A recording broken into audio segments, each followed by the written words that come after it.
So this month, we're really focusing on the harvest. It's fall time, right? So what a perfect topic for October. But we're really, people tend to think about planting seeds in their business. They always talk about planting seeds and watering the seeds and making sure it grows. But what happens then? When is it time to harvest, and what happens when it's time to harvest? What does planting seeds even look like to you? So every business, that's going to be different. In our line of work in marketing and advertising, planting seeds for us is all about the advertising. It's about getting the word out.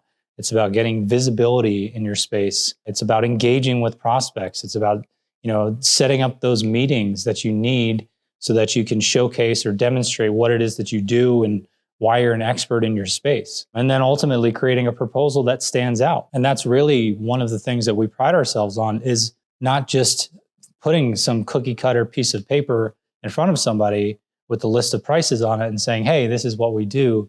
Rather, we really focus on building a relationship, even with just a prospect, right? And that relationship will turn into a partnership as we grow together as a team, tackling whatever it is that you're struggling with or challenged with in your business. One of the things that we really enjoy doing is becoming subject matter experts in every one of our clients' businesses, because how else are we supposed to sell and really understand what it is that you do unless we understand it ourselves? So we have some clients in some pretty complex spaces, and it becomes a challenge. So when you start talking about harvesting, that harvesting the bounty that you create in your business takes work. And I think it takes even more work than the planting itself. I like to think about harvesting like it's like your value proposition. So value proposition, it's a term in branding that we use a lot. And it's really just the answer to the age-old question, why should somebody buy from you? But it also has to be something that you can prove and something that your prospects and especially your clients believe to be true. For example, WordPress. I'm sure most people today have heard of WordPress. Their value proposition is that they're the world's most popular website builder, and rightfully so, because nearly half of all websites that are built today are built on WordPress.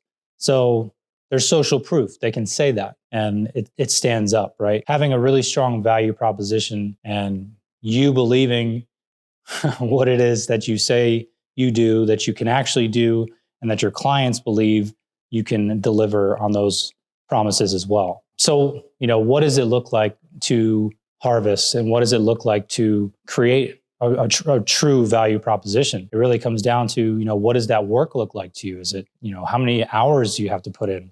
How many events do you have to go to or plan or create to draw these people in? How much emotional stress do you have to put yourself through, dealing with long-term clients? It's because planting the seeds and selling is one thing, but then once you bring them in, you have to retain that relationship. You have to be on.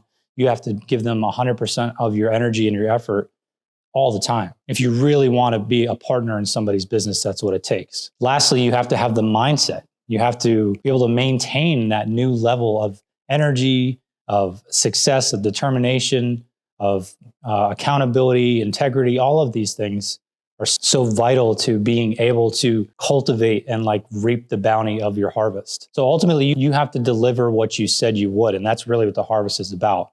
You planted the seeds, everything's growing great. And now you have to be able to deliver. You have to be able to cultivate what it is that you have grown over the last however many months of the year, right? So in our business, our clients have an expectation that an investment in us will in turn create growth and opportunities in their space. So this way, you're not only planting seeds and reaping the harvest for your business, but you're also reaping it for your clients. I think if we could all look at business relationships more as a partnership rather than a transaction, I think we would all find greater success together.